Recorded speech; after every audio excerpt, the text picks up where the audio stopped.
Dear students, welcome you all. Today we are going to deliver a concept about simple harmonic motion. Before going into detail of simple harmonic motion, you must know about what is motion and what are its main types. Basically, motion is a situation in which a body changes its position with respect to its surrounding. यानी कि हम यूँ कह सकते हैं कि motion किसी भी बॉडी की वो सिचुएशन होगी जिसमें वो अपनी सराउंडिंग में अपने इर्द गिर्द के अकॉर्डिंग अपनी पोजीशन को अपनी लोकेशन को चेंज करती रहेगी। और मोशन को हम कैटेगराइज कर सकते हैं थ्री मेन टाइप्स में: translatory motion, rotatory motion and vibratory motion. Translatory motion में बॉडी लीनियर मूव करती है, जबकि हमारे पास जो रोटेटरी मोशन है उसमें वो बॉडी अपने एक ख़ास एक्सिस के गिर्द स्पिन करती है।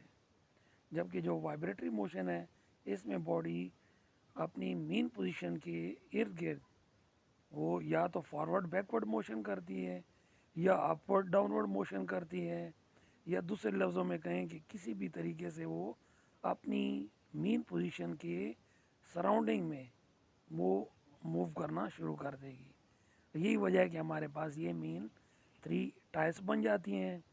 ट्रांसलेटरी में आप कह सकते हैं कि जो कि लीनियर मूव करने वाली हो, रोटेटरी में सर्कल में मूव करने वाली हो, और वाइब्रेटरी में फॉरवर्ड एंड बैकवर्ड मोशन करने वाली हो।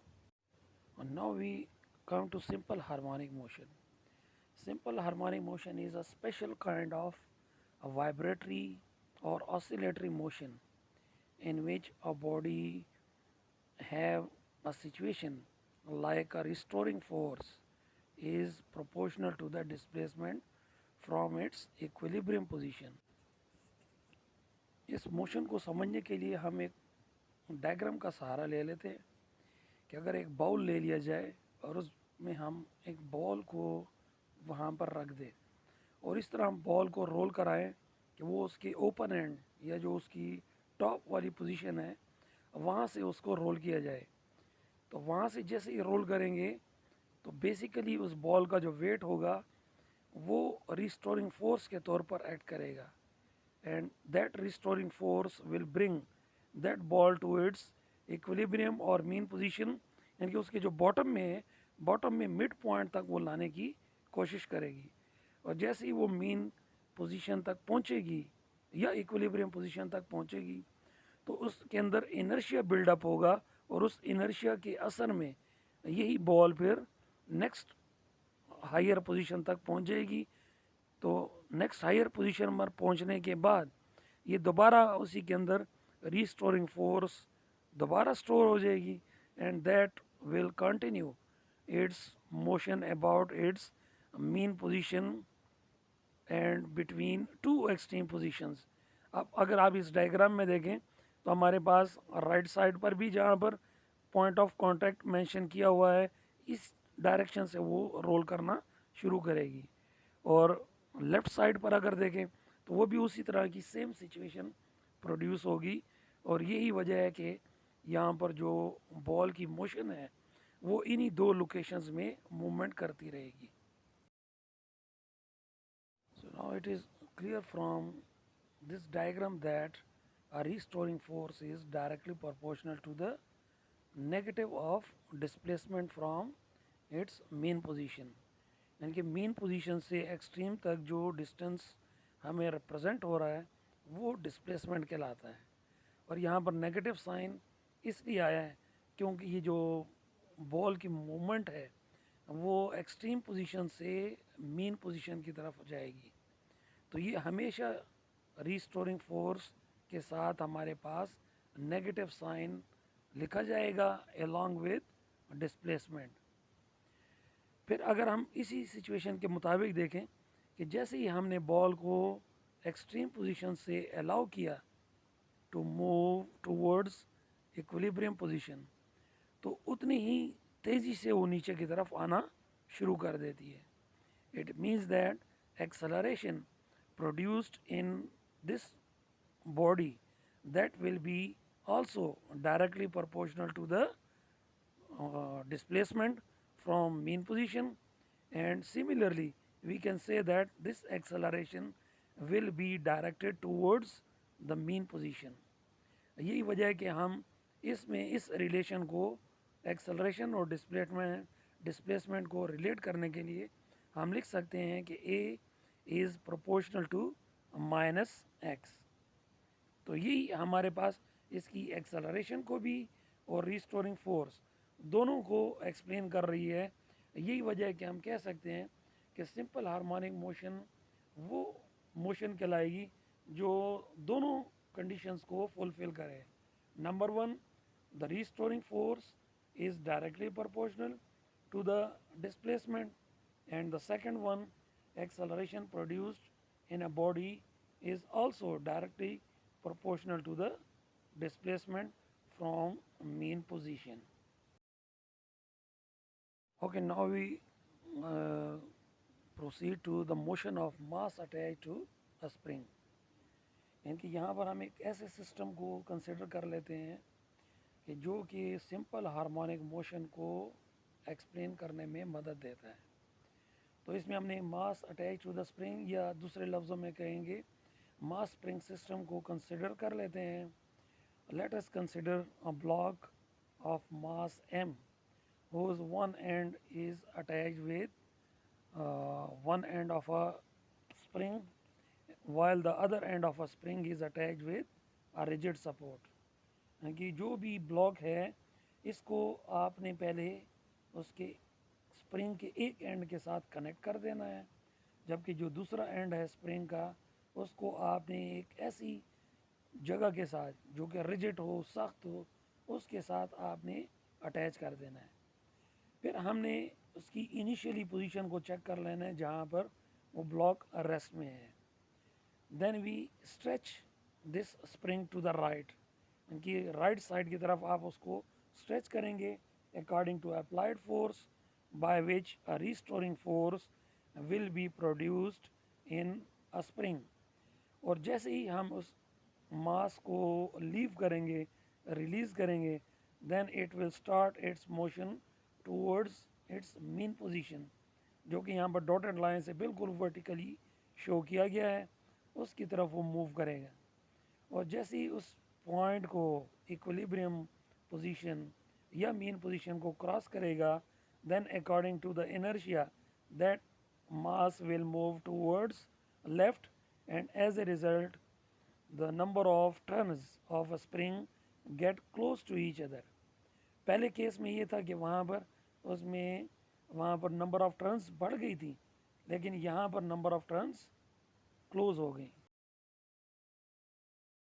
As we applied a force on a spring by connecting block with it, तो यहाँ पर हमारे पास जो मेन फोर्स का कंसेप्ट है that will be according to Hooke's law, as this law states that an elastic restoring force is directly proportional to the displacement from equilibrium position.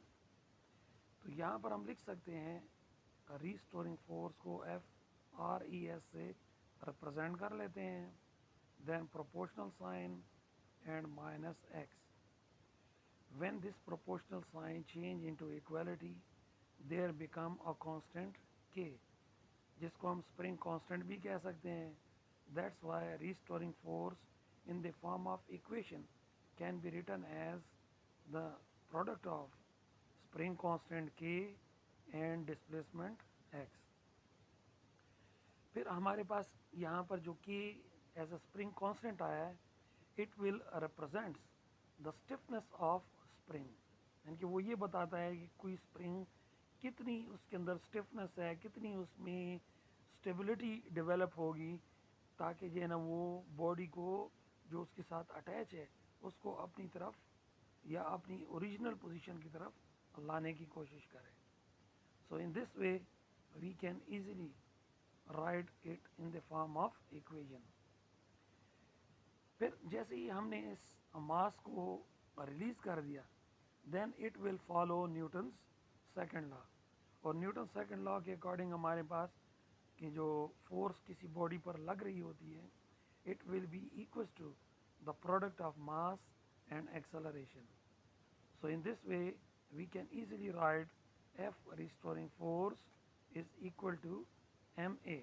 तो ये हमारे पास इक्वेशन नंबर सेकंड हो गई, जबकि first equation थी F restoring force is equal to minus kx। Okay, now comparing equation 1 and 2, क्योंकि दोनों का आप लेफ्ट साइड देखें तो रिस्टोरिंग फोर्स है, that's why we can easily compare their respective sides। So we get ma is equal to minus kx, क्योंकि यहाँ पर हमने एक्सेलरेशन की वैल्यू को फाइंड आउट कर लेना है। So we will have to divide both sides by m, क्योंकि m से जब डिवाइड करेंगे तो हमारे पास लेफ्ट साइड में सिर्फ a रह जाएगा, जबकि राइट साइड पर हमारे पास आ जाएगी माइनस के divided by m multiply by x। अब यहाँ पर k और m, के स्प्रिंग कांस्टेंट था, जबकि हमारे पास m वो मास है जो कि हमारे पास स्प्रिंग के साथ कनेक्टेड है। तो इस मास स्प्रिंग सिस्टम में इन दोनों वैल्यूज़ को क्योंकि हम चेंज नहीं करेंगे, that's why that becomes constants. So in finally we can say that a is equal to constant x। अब यहाँ पर हमारे पास हम कह सकते हैं कि जो एक्सेलरेशन है that is directly proportional to the displacement from the mean position। So that's why it will clearly explain an idea about the equation of simple harmonic motion। So finally we can conclude that if a restoring force obeys Hooke's law, then the oscillation of mass attached to the spring will be simple harmonic। कि क्योंकि इस mass spring system ने Hooke's law को फॉलो किया, इसलिए उसकी motion simple harmonic motion को एक्सप्लेन करने में मदद दे रही है। Now we proceed to the time period and frequency of mass spring system.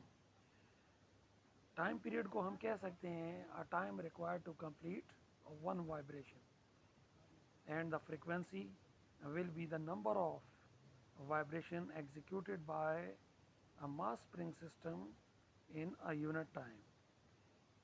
अब अगर हम देखें, जैसे हमने रिलेशन को डिस्क्राइब किया था एक्सेलरेशन की टर्म में, acceleration is equal to minus constant multiply x। और यहाँ पर हमारे पास जो कांस्टेंट है that can be written as 4 pi square divided by t square।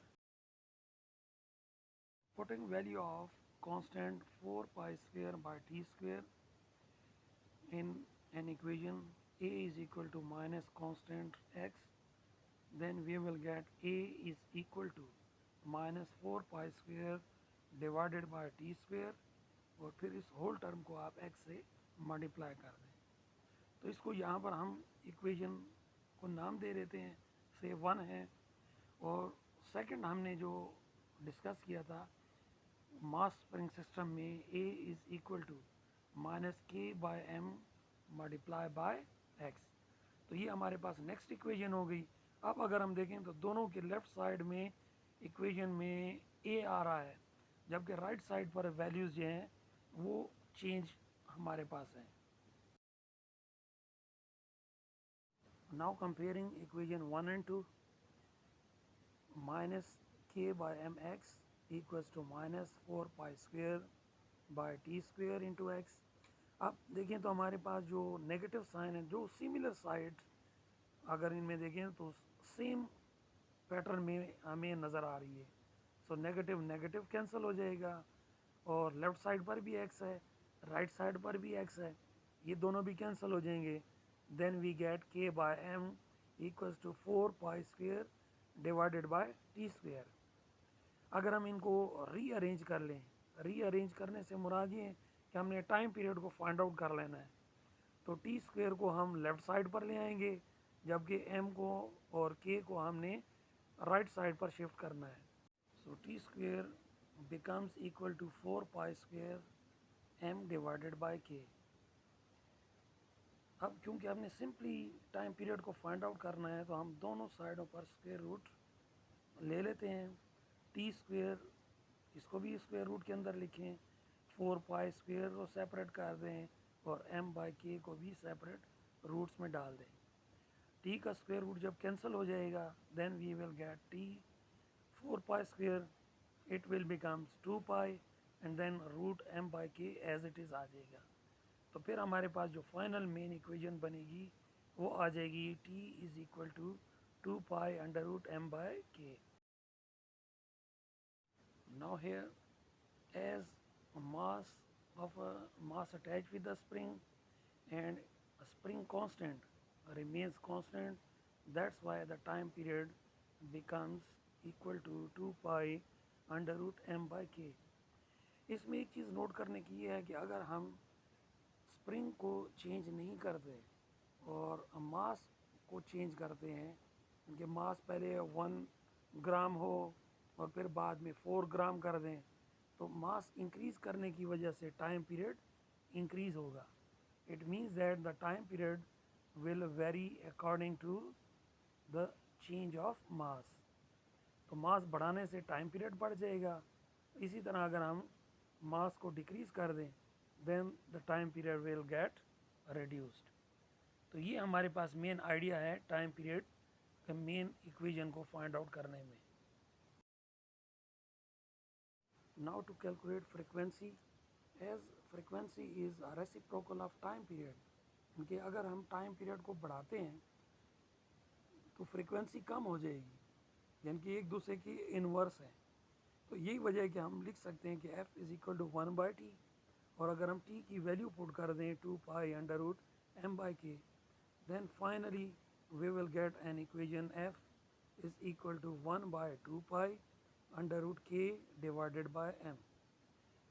And it is clear from this equation that if the mass of a system increases, then it will reduce the number of frequency। उसकी जो oscillation frequency होगी उसको वो कम कर देगा। इसी तरह अगर उसकी बॉडी के मास को हम कम कर लेंगे तो उसकी ऑसिलेटिंग फ्रीक्वेंसी इंक्रीज हो जाएगी। It means frequency and mass are reciprocal of each other. So hopefully students you can easily understand this equation, this topic related with the simple harmonic motion with the help of such an explanation. Okay, thank you. Goodbye.